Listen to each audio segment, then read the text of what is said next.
जय गुरु जी। संगत जी, मेरी आवाज आ रही है तो प्लीज एक बार कमेंट सेक्शन में आप बता दीजिए कि मैं ऑडिबल हूँ कि नहीं। सत्संग स्टार्ट करने से पहले मंत्र जाप करते हैं, तो आप सब मेरे साथ मंत्र जाप कीजिएगा और हो सके तो ये वीडियो शेयर कर दीजिएगा संगत के साथ, ताकि गुरु जी ने इस सत्संग के माध्यम से जिनको भी जो भी आंसर देना हो इस सत्संग के माध्यम से उन तक ये सत्संग पहुंच जाए। जय गुरु जी। ओम नमः शिवाय, शिव जी सदा सहाय। ओम नमः शिवाय, गुरु जी सदा सहाय। ओम नमः शिवाय, शिव जी सदा सहाय। ओम नमः शिवाय, गुरु जी सदा सहाय। ओम नमः शिवाय, शिव जी सदा सहाय। ओम नमः शिवाय, गुरु जी सदा सहाय। जय गुरु जी। शुक्राना गुरु जी, अनंतम शुक्राना मेरे महाराज का। संगत जी, सत्संग की ये जो सेवा मिलती है ना, जब हम अपने गुरु का गुणगान करते हैं, अपने आप में बहुत बड़ी, मतलब गुरु जी कहते थे कि ये पाठ करने से भी ऊंची बात है कि जब आप अपने गुरु की उस्तत करते हो, इसका मतलब आप जो आप पाठ करते हो उससे भी ऊपर है। अगर आप गुरु जी की उस्तत करो ना, वो मतलब सबसे बड़ा पाठ है जो आप करते हो। ये हमें कभी भी मौका मिले तो हमें हमेशा अपने गुरु का गुणगान करना चाहिए, उनकी महिमा सुनानी चाहिए कि किस तरह से गुरु जी आते हैं और आपकी लाइफ को बदल देते हैं। जैसे मेरी लाइफ में गुरु जी आए और मेरी गुरु जी ने मेरी जिंदगी बदल दी, मुझे ही बदल दिया और बदल रहे हैं एक्चुअली। पहले मैं जब अपने आप को दूसरों के अकॉर्डिंग ना, जब बस मन में एक ही होता था कि कोई मुझसे नाराज ना रहे, कोई मुझसे अपसेट ना हो, एंड उस चक्कर में बहुत लोग गलत फायदा भी उठाते हैं आपकी जिंदगी का और आपको अपने अकॉर्डिंग बदलना चाहते हैं। और मेरी लाइफ में भी ऐसे कुछ हुआ, कुछ लोग चाहते थे कि मैं उनके अकॉर्डिंग चेंज हूं और मैं हुई भी, बट तभी लोग आपसे कभी खुश नहीं होते हैं। आप औरों के अकॉर्डिंग चेंज भी हो जाओगे बट वो कभी खुश नहीं होंगे, क्योंकि आप उनके इशारों पे नाच रहे हैं, आप उनके अकॉर्डिंग अपना सब काम कर रहे हैं, है ना, और आप अपने आप को भूल जाते हैं। तो कभी अपने आप को नहीं भूलना, आप जैसे हैं आप अपने अंदर बदलाव लेकर आओ। बदलाव बहुत जरूरी है, अगर बदलाव ना हो तो मतलब आगे युग कैसे बदलेंगे, है ना। सो बदलाव तो जरूरी है। जैसे भक्ति के मार्ग में भी जब सतयुग का टाइम था, तब उस टाइम पे जो था भगवान की तपस्या करना, वो एक माध्यम होता था। कितने जन्म, कितने साल जो लोग होते थे वो तपस्या करते थे, फिर भगवान खुश होते थे, फिर उनको मिलते थे, फिर कोई उनकी इच्छा पूरी करते थे। ये एक फिर एक युग ऐसा भी आया जहाँ पे हवन करते थे, यज्ञ करते थे, वो एक साधना का जरिया बना। हर युगों में ये सारी चीजें चेंज होती रही, बट अब कलयुग के टाइम पे ये भी एक चेंज आया कि सिर्फ नाम जपने से ही आपको भगवान मिल जाएंगे। कितना इजी वे कर दिया। आप सोचो आज के टाइम में आप अपना सारा काम धंधा छोड़ के आप जंगलों में नहीं जा सकते, इतनी सालों की तपस्या नहीं कर सकते, है ना, और बड़े बड़े यज्ञ नहीं कर सकते, कितना काफी चीजें होती हैं। तो भगवान ने हम लोगों के लिए उनको पाना बहुत सिंपल बना दिया कि सिर्फ उनका नाम जपना है या उनको याद करना है। कितना इजी वे है। जिस तरह से पुरानी प्रथाएं होती थी उन सब के अंदर भी धीरे धीरे चेंजेस आए। आज हम हमारी सोसाइटी के अंदर कितने चेंजेस आए हैं। सो चेंज तो मस्त है, बट चेंज हम अपने अंदर अपने बेटरमेंट के लिए जब लेकर आते हैं ना, तो भगवान खुश होते हैं। पर जब हम औरों को खुश करने के लिए अपने अंदर चेंजेस लेकर आते हैं, सो मतलब कोई खुश नहीं रह पाता। आप तो खुश होते नहीं, क्योंकि आप औरों के अकॉर्डिंग चेंज हो रहे हो, बट वो लोग भी आपसे खुश नहीं है, क्योंकि वो आपसे और एक्सपेक्टेशंस बढ़ा देते हैं कि ये और अपने आप को चेंज करेंगे। इस चक्कर में ना भगवान खुश होते हैं, ना लोग खुश होते हैं, ना आप खुश होते हो। सो चेंज जरूरी है, पर चेंज अपने लिए जरूरी है कि आप अंदर से और अच्छे इंसान बनो। आपके अंदर ये भावना है कि मेरे अंदर ये कमी है या मेरे अंदर ये प्रॉब्लम है एंड मुझे इसको ठीक करना है, मुझे इसको बदलना है। वो जो चेंज आएगा ना, आपकी लाइफ को बहुत अपलिफ्ट करेगा, आपके जीवन को अपलिफ्ट करेगा, एंड उससे क्या होगा, आप खुश होंगे और भगवान तो खुश होंगे। ऐसे मेरी लाइफ की जो जर्नी में थी, मैं औरों को के लिए बदलती थी खुद को, कि जैसे उन्होंने कह दिया वैसा कर लिया, बट कभी लोग खुश नहीं हुए। जितना करते थे उतनी और वो डिमांडें आगे दे देते थे, अब तुम ऐसा भी करो, वैसा भी करो। उस चक्कर में मैं तो अपने आप को भूल ही गई कि मैं एक्चुअली में हूं क्या। फिर गुरुजी मिले, फिर गुरुजी जब मेरी लाइफ में आए तो गुरुजी ने मेरी लाइफ बदली, बहुत ज्यादा बदली। सबसे पहले अपने अंदर ये थॉट आया कि खुद से प्यार करो, भगवान तुम्हारे अंदर है। जब आप खुद से ही प्यार नहीं करोगे, अपने अंदर भगवान जो बसे हैं उनको ही प्यार नहीं करोगे, है ना, तो आप किसी से प्यार नहीं कर सकते। सो पहले प्यार स्टार्ट होता है अपने आप से, अपने अंदर बैठे रब से। जब आप महसूस करना चाहते हो अपने अंदर रब को, तो आप अपने अंदर की भगवान को उस जगह पे बिठाते हैं ना, जो बहुत साफ सुथरी जगह होती है, बहुत क्लीन, जैसे मंदिर होता है, कितनी साफ सफाई हम करते हैं, रखते हैं, और कि वहां पे भगवान विराजमान है। ये हमारे मन के भाव होते हैं। भगवान तो हर जगह पे है, कण कण में रब है, पर लेकिन हम उनकी स्थापना मंदिर, गुरुद्वारे बहुत सुचमता के साथ वो सफाई रखते हैं कि यहाँ पे विराजमान है। यहाँ पे जैसे गुरु जी को भी साफ सफाई बहुत पसंद थी। पर जब हम ये बात बोलते हैं कि हम उनके अंश हैं, हमारे अंदर उन्हीं की जोत है, हमारे अंदर रब है, पर हमें वो तब तक दिखाई नहीं देंगे जब हम अपने अंदर मन की मैल को साफ नहीं करेंगे। इस दिन वो हम क्लियर, मतलब अंदर की सफाई होने लग जाएगी ना, तो अपने आप हमारे अंदर ही हमें रब नजर आ जाएंगे। हमको कहीं जाने की जरूरत नहीं पड़ेगी, ना मंदिर ना गुरुद्वारा, कहीं पे भी नहीं, हमारे अंदर ही हमको रब दिख जाएगा। और जब हमें अपने अंदर दिख जाएगा तो हमें सबके अंदर रब दिख जाएगा, है ना। वो आंखें भी वही दे देते हैं। सो इसीलिए बदलो, जैसे गुरुजी आपको चेंज करते हैं आपके बेटरमेंट के लिए, तो वो चेंजेस बहुत अच्छे होते हैं, बहुत ही खूबसूरत होते हैं, क्योंकि वो आपको एक अच्छा इंसान बनाते हैं, है ना। सो गुरुजी को हमेशा खुश रखना है हमें। पता नहीं आज ये सारी बातें क्यों बोल रही हूँ मैं, गुरुजी को पता है। यहाँ सत्संग भी हम अपनी मर्जी नहीं कर सकते, गुरुजी करवाते हैं और गुरुजी ही बुलवाते हैं। मैं आपको बताती हूँ, मतलब मैंने ना 2-3 सत्संग ना अपने वॉइस नोट में ना खुद रिकॉर्ड करके रखे थे कि ना अब अगले ना मैं ये सत्संग सुनाऊंगी, और मैंने बोला सत्संग से पहले मैं ना उसको सुनूंगी जरूर। और यहाँ सत्संग करते मतलब स्टार्ट कर दिया, तो मैंने सुना ही नहीं, और तब मुझे महसूस हुआ कि गुरुजी ने जो सुनवाना है ना वो वही सुनवाएंगे। यहाँ पे कोई प्लान स्पीच नहीं होती, यहाँ पे कोई मतलब गुरुजी के अकॉर्डिंग सब होता है। सो आपको रिसेंट का एक सत्संग सुनाती हूँ कि गुरुजी किस तरह से अपना एहसास कराते हैं। सो ये सत्संग ना अभी लास्ट संडे का ही था। जब 3rd संडे था ना, तो मैं शिव मानस मंदिर गई थी, और वहां पर ना उस दिन जब हम ऊपर आरती करने का टाइम था, तो नीचे नवराज अंकल एक अनाउंसमेंट कर रहे थे और कि नेक्स्ट संडे सत्संग है यहीं पे। और ना ऊपर जो सेवादार अंकल थे वो कुछ और इंस्ट्रक्शंस दे रहे थे संगत को, मतलब रिगार्डिंग आरती के लिए कि किस तरह से सब संगत डिसिप्लिन में लाइन में आए और ये सब। तो वो कह रहे थे। अब आवाज ना थोड़ी क्लैशेस हो गए, तो जो ऊपर बैठे थे ना उनको इतना क्लियरली नहीं सुनाई दिया कि नीचे वो सत्संग का अनाउंसमेंट हो रहा है। तो मैंने ध्यान से सुना कि यार सत्संग मतलब नेक्स्ट वीक है, तो यहाँ पे नेक्स्ट वीक भी मैं आऊंगी। मैंने ऐसे गुरुजी को कहा। उससे 1 वीक पहले ही मेरे को एक और आंटी है, सिमी आंटी, उनका मेरे को ना फोन आता है। मैं उन आंटी से आई थिंक बहुत मुश्किल से 2 साल पहले मिली होंगी, बट उनको मैं याद थी, और उन्होंने कहीं से नंबर लिया एंड वो मुझसे बात करने लगे, और उन्होंने फोन करके बोला कि ऐसे मेरे घर पे सत्संग है तो आप जरूर आइएगा। आंटी ने इतने प्यार से बुलाया, तो ऑफकोर्स मैंने बोला आंटी मैं जरूर आऊंगी। अब वो दोनों सत्संग सेम डे थे। अब मैंने बोला गुरुजी यार दोनों सत्संग तो सेम डे है, क्या करें। मेरी मम्मा कहती एक ही सत्संग पे जाइयो। और इस बात से ना आप आई थिंक गुरुजी ने मुझे भी ये बात सिखाई, मतलब मम्मी ने मुझे बोला, बट लेकिन मैंने एक और चीज बात फील की, आप भागना नहीं है, ये भी सत्संग है, वो भी सत्संग है, ये भी सत्संग है, हमें हर जगह पहुंचना है। गुरुजी की डिसाइडेड जगह पर ही आप सत्संग अटेंड कर पाओगे, सबसे पहली बात। दूसरी बात ये है, आप चाहे दिन में 1 सत्संग अटेंड करो, चाहे आप 2 सत्संग अटेंड करो, अगर गुरुजी की कृपा हुई तो, बट उस सत्संग में अपना 100% दो। उस सत्संग में अपना कनेक्शन महाराज से बनाओ। उस सत्संग में इधर उधर नहीं ध्यान देना। उस सत्संग में सिर्फ गुरुजी और आप, और कोई भी नहीं, कोई संगत नहीं, कोई जिसके घर में है, कोई कुछ नहीं, कोई बात नहीं, सिर्फ आप और गुरुजी। जब भी आप सत्संग में जाओ बस यही होना चाहिए और कुछ नहीं होना चाहिए, कि आपको वो समय मिल रहा है सिर्फ अपने गुरुजी के साथ वो टाइम स्पेंड करने का। तो वो टाइम इतना प्रेशियस और स्पेशल टाइम है, वो टाइम कहीं पे भी और खर्च नहीं करना, सिर्फ गुरुजी के साथ वो वक्त बिताना है।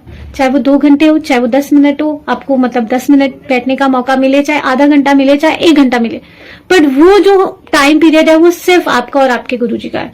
तो उसमें और कोई नहीं आना चाहिए। मम्मी कहती है एक ही सत्संग में जाएगी। मैं यहीं पे आई और मैंने ना गुरुजी के पास बैठी, सैटरडे की बात है ये, और मैंने ना गुरुजी को कहा, मैं बोला गुरुजी सत्संग है, कल शिव मानस मंदिर में भी मेरा भाई भी जाएगा, तो उसने तो कहा है कि वो जाएगा, तो मम्मी ने बोला एक सत्संग में जाओ, तो अब मैं किस तरह से करूं, क्योंकि जो शिव मानस मंदिर में था वो सुबह का सत्संग था और आंटी के घर में दोपहर का सत्संग था 3 बजे का, और वो था भी दूर, तो टाइम तो लग ही जाना था पहुंचने में। एंड मैंने बोला गुरुजी अब मैं ऐसा करती हूँ, शिव मानस मंदिर एरिन के साथ चली जाती हूँ, आंटी को मना कर दूंगी, मैंने ऐसे बोला।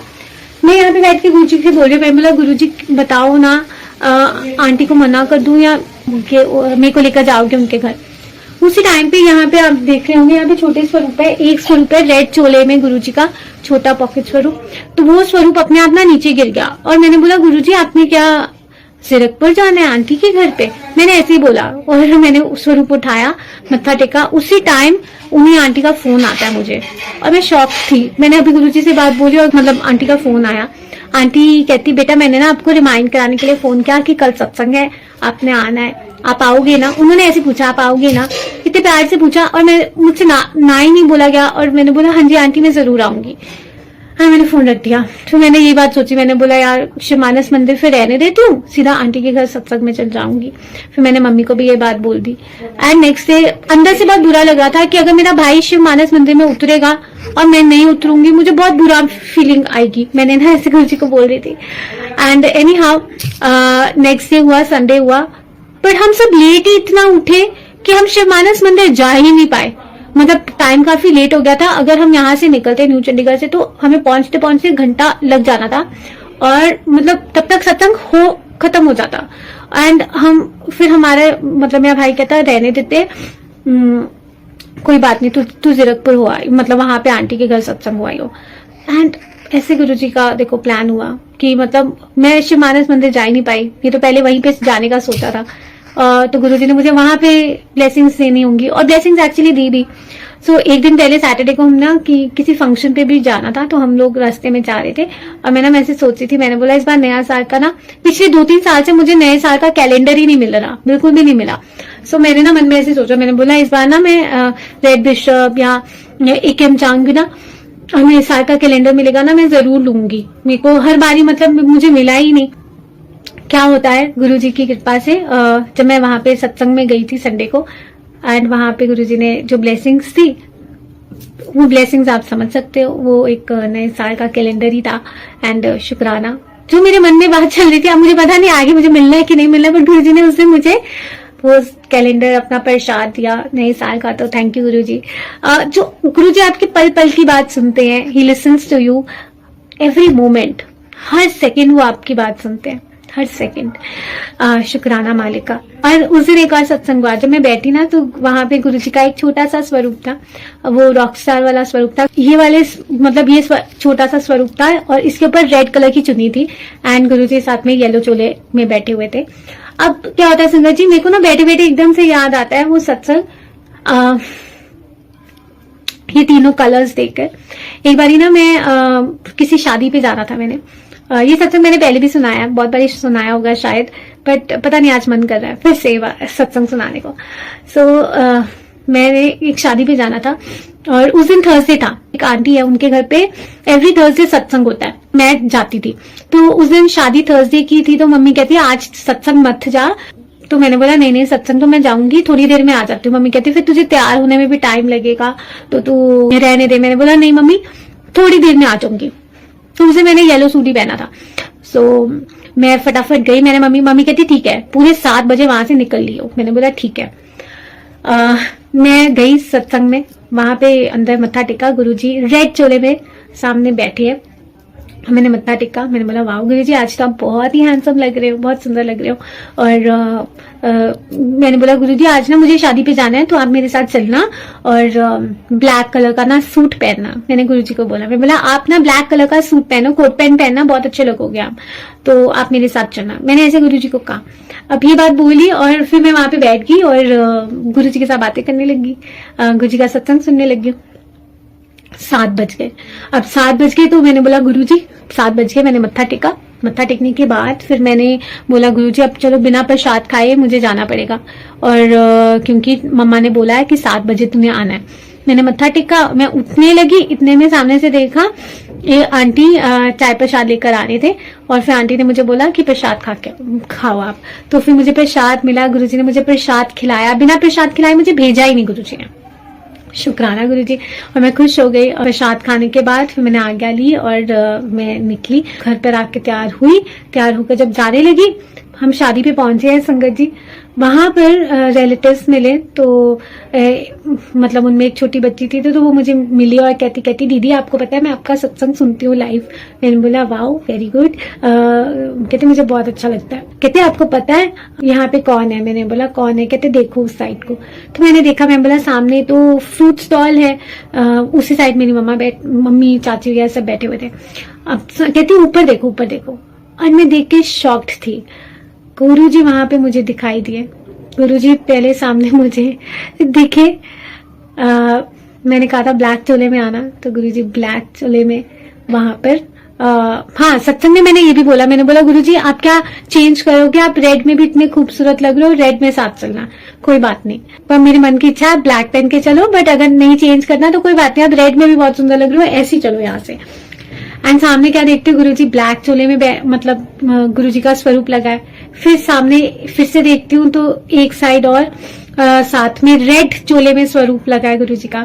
फिर साथ में देखते हो तो गुरुजी येलो चोले स्वरूप में थे। 3 स्वरूप लगे थे और तीनों वो कलर्स थे जो मतलब गुरुजी ने अपना एहसास दिलाया कि तूने मुझे कहा था ना कि मेरे साथ शादी पे चलो, तो चलो मैं तेरे साथ शादी पे भी आया हूँ।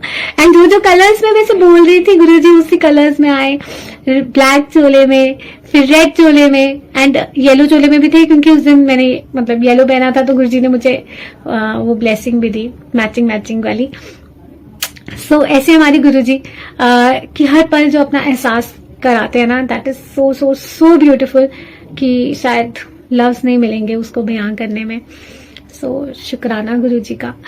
ये एहसास इतना खूबसूरत एहसास है ना संगत जी, ये पैसे देख के नहीं खरीदा जा सकता। ये इतना अनमोल है ना, इसकी कोई कीमत नहीं है। इस एहसास की कोई कीमत नहीं है। ये एहसास है बस जो आप महसूस कर सकते हो, जो आप फील कर सकते हो उनको कि वो आपके साथ है। एंड ये एहसास भी उनकी कृपा के बिना नहीं मिल सकता। अगर आपको उनका एहसास हो रहा है कि वो आपके अंग संग है, वो आपको सुन रहे हैं, आपको देख रहे हैं, है ना, और आपको प्यार कर रहे हैं, आप बहुत ज्यादा ब्लेस्ड हो क्योंकि उनकी कृपा आप पर है।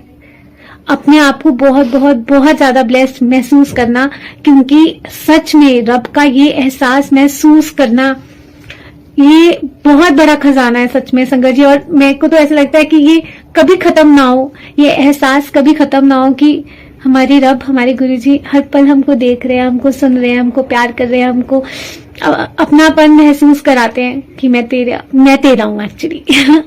सो ये एहसास बहुत खूबसूरत है और गुरुजी कृपा करे ये एहसास सबको महसूस हो। परसों हमारे घर पे सत्संग था, गुरुजी की कृपा से गुरुजी घर आए। मतलब अचानक ही गुरुजी ने प्लान बना लिया कि घर पे सत्संग रखना है एंड गुरुजी घर आए, सत्संग हुआ, बहुत ही सुंदर सत्संग था। कल भी एक सत्संग था एंड जो आंटी आए हुए थे उन्होंने कहा हमारे घर सत्संग है, आप जरूर आना। एंड मैं बोला जरूर पहुंचेंगे। पर मुझे ना एड्रेस का ना, लोकेशन का थोड़ी प्रॉब्लम थी। यहाँ पे ना थोड़ा सा कई बार कैब्स वगैरह भी थोड़ी मुश्किल हो जाती है यहाँ पे न्यू चंडीगढ़ में मिलना।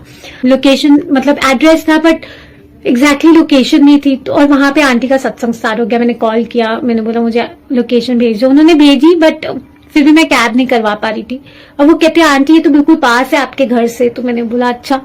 एंड मैं अपनी सिस्टर को बोल रही हूँ कि चल भाई हम लोग तो सत्संग में जाएंगे, पैदल ही चलते हैं, जैसे भी होगा गुरुजी पहुंचा देंगे। हम निकले घर से, यहाँ से थोड़ी देर आगे बाहर निकले उस लोकेशन के थ्रू, क्योंकि ज्यादा दूर नहीं है, पास में ही था। मैंने बोला बट गुरुजी टाइम लगे या कुछ लगे हम पहुंचेंगे जरूर। कैब हो नहीं रही थी, कोई मिल नहीं रही थी, मैं टाइम वेस्ट करना नहीं चाहती थी। और हम चलते गए।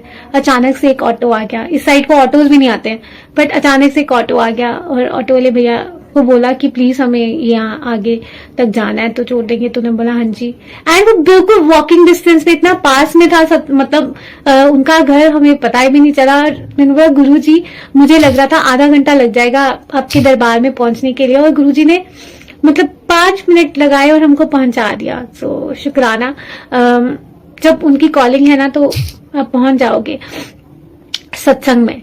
सो हम लोग वहां पे पहुंचे और वहां पे सत्संग किया। क्रिसमस का दिन था, गुरुजी ने वो भी मनाया, सत्संग वहां पे कराया अपने साथ। सो बड़ा अच्छा लगा। गुरुजी के दरबार में तो इट्स ऑलवेज वेरी ब्यूटीफुल उनके साथ वक्त बिताना। तो कल मेरी सिस्टर भी आई थी। वो कह रही थी अगर हमें घर नहीं मिला तो हम कहीं बाहर चले लेंगे पास में ही और बाहर खा पी के आ जाएंगे। मैंने बोला गुरुजी अपने आप पहुंचाएंगे, देखना। और हम पहुंचे, उसको जाते ही गुरुजी ने सेवा दे दी।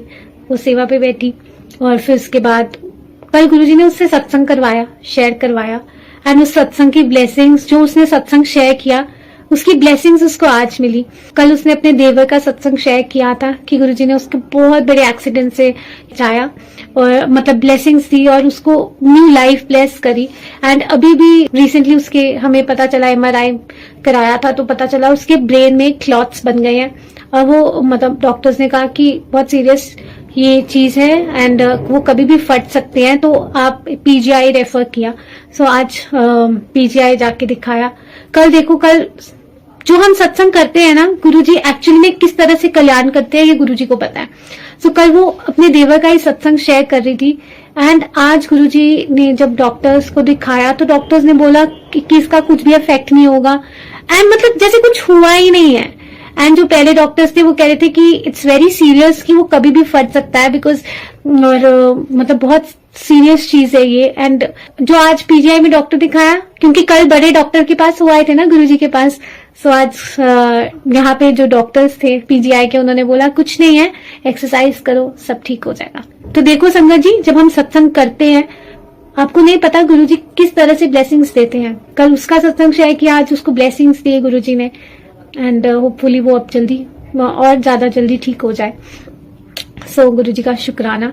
कल मैंने ना एक और सत्संग, मुझे बैठे बैठे आंटी ने मुझे बोला एक सत्संग शेयर करो, तो कल मेरी सिस्टर ने ना एक बहुत खूबसूरत बात बोली एंड इट वेरी क्लिक कि कहते हैं सत्संग, सेवा, सिमरन, इन 3 चीजों ने हमें बचा कर रखा है। उसने नॉर्मली ये लाइन बोली, पर ये नॉर्मल लाइन नहीं है, ये गुरुजी उसके मुंह से बुलवा रहे थे। एंड एक्चुअली बात अगर आप सोचो, इस बात पर गहरा सोचो तो सच बात है। हमारे जीवन में इन 3 चीजों की वजह से कितने कष्टों से हम बचे हुए हैं। आप सोचो कितने कष्ट आए होंगे जो हमको हानि पहुंचाने चाहते होंगे, पर हम तक वो नुकसान पहुंचा नहीं पाए, क्योंकि वो जो हम सिमरन कर रहे हैं, जो हम सेवा कर रहे हैं, जो हम सत्संग कर रहे हैं, उसकी ब्लेसिंग्स है ना, से हम बच पा रहे हैं। इन हमारे अपने कर्मों से हम बच पा रहे हैं, बहुत बड़ी चीज है।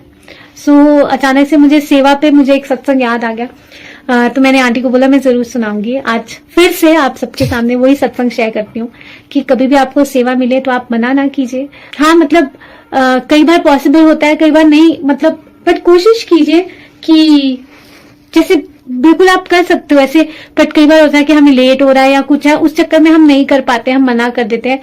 बट कोशिश करिए कि आपको जो भी सेवा मिल रही है आप जरूर करें। कल वान्या आंटी ने भी बहुत खूबसूरत एक सत्संग किया था, सेवा के ऊपर ही इतना सुंदर बात बोली थी कि whatever you are doing that is the service to your God only.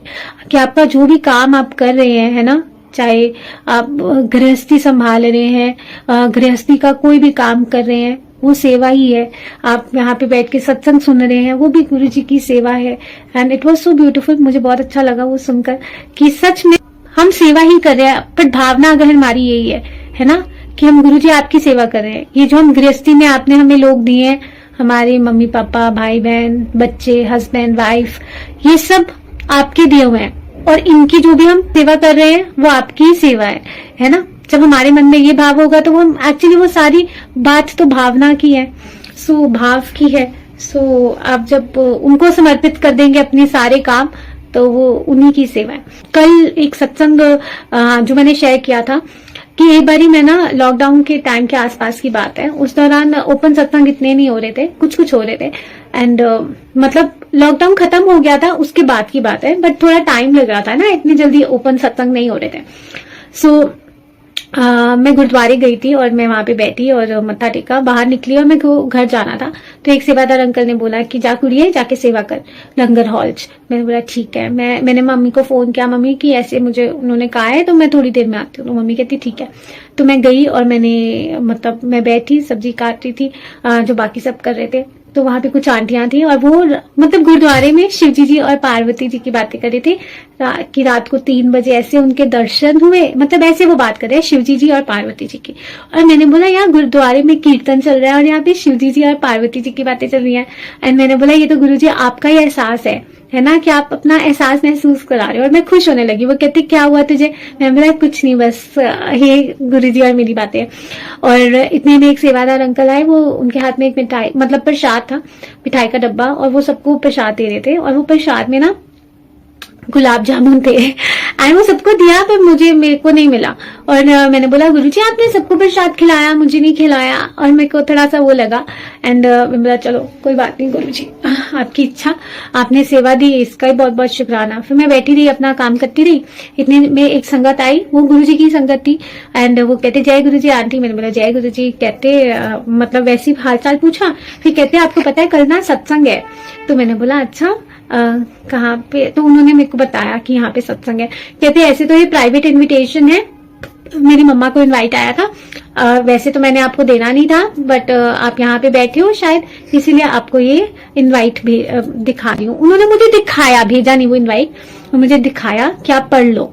And मैंने पूरा वो जो भी पढ़ा उसमें बस लास्ट लाइन मेरी इतने ध्यान से पढ़ी ना, उसमें लिखा this is a private invitation please do not forward.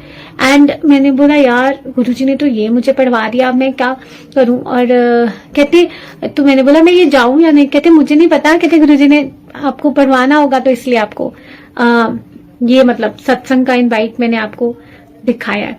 And मैंने ना गुरुजी को बोला, मैं बोला गुरुजी मैं ना अपने अकेले नहीं आऊंगी, भाई के साथ आऊंगी।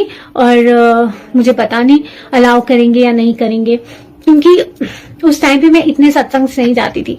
एंड मैंने घर जाते अपने भाई को बताया कि ऐसे ऐसे सत्संग का इनवाइट आया है। तो मेरा भाई कहता कोई बात नहीं जाके देख लेंगे, अगर मना किया तो आ जाएंगे घर वापस, क्या हो जाएगा। तो मैंने बोला ठीक है। तो नेक्स्ट डे हुआ, सत्संग जाने से पहले मैं गुरुद्वारे गई और मैंने ना वहां पे मत्था टेका। एंड मैंने गुरुजी को बोला, मैं बोला चलो आप मेरे साथ, आप ही मुझे छोड़कर आओगे सत्संग में, नहीं तो अगर किसी ने मेरे को कुछ कह दिया तो मुझे बहुत बुरा महसूस हो जाएगा। गुरुजी आप मेरे साथ चलो, आप मुझे ड्रॉप करके आओ, आप मुझे छोड़कर आओगे।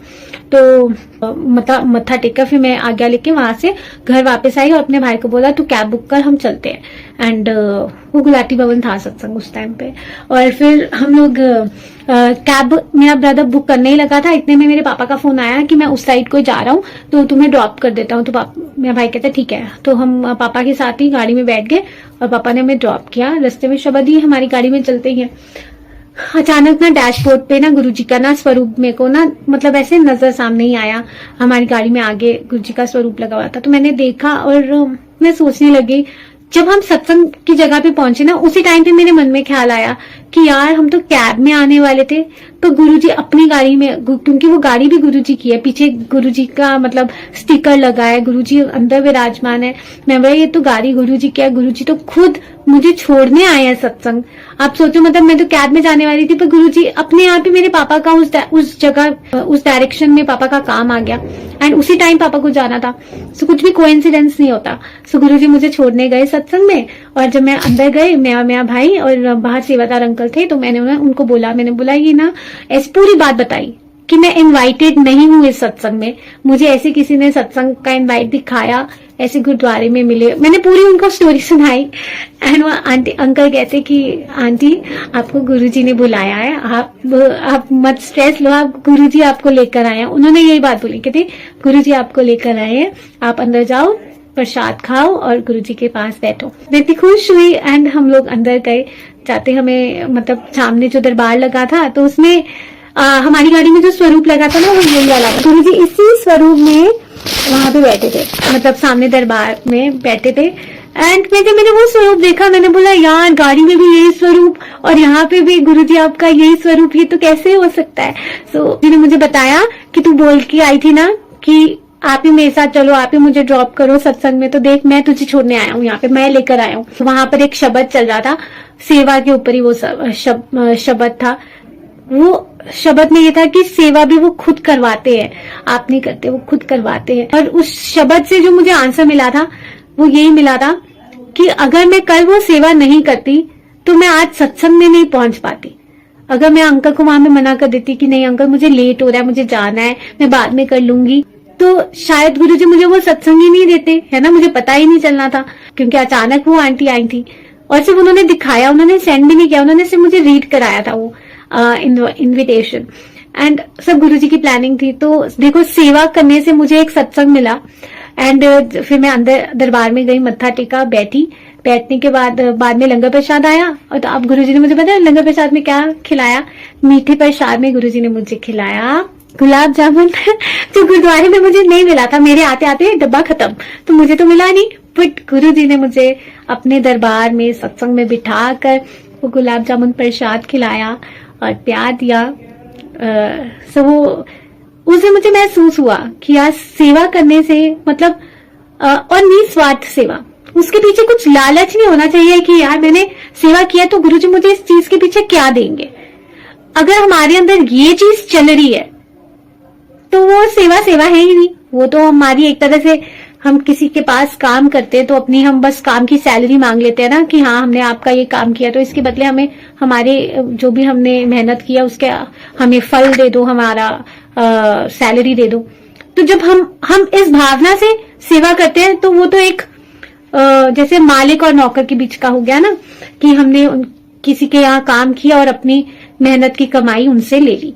हमारे मन में अगर ये भावना है, पर अगर भावना कुछ भी नहीं है, बस गुरु की खुशी है कि वो खुश हो जाए, है ना, उसके बदले जो वो अपने आप ही ब्लेसिंग्स देते हैं ना, वो इनफाइनाइट होती हैं। सेवा करने के भी पीछे कोई लालच, एक्चुअल में तो वही सेवा है जिसके पीछे कोई लालच ना हो, जिसके पीछे ये भी ना हो कि गुरुजी मैंने ये आपकी सेवा की है तो आप मेरा ये कल्याण करो, ये भी नहीं होना चाहिए। एक्चुअल में वो सेवा है।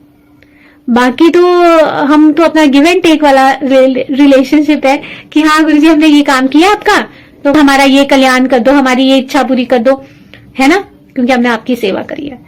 सेवा तो बिना लालच के, बिना किसी मोटिव के, जो भी हम काम करते हैं बिना मोटिव के, वो सेवा है। बाकी सब काम है, चाहे आप मंदिर में काम कर रहे हो, चाहे मंदिर में कर रहे हो, चाहे घर में कर रहे हो। आज का सत्संग इसी बात पे था। शुक्राना संगत जी, गुरु जी का भी बहुत बहुत शुक्राना। जय गुरु जी, ख्याल रखिए, खुश रहिए, हंसते रहिए। जय गुरु जी।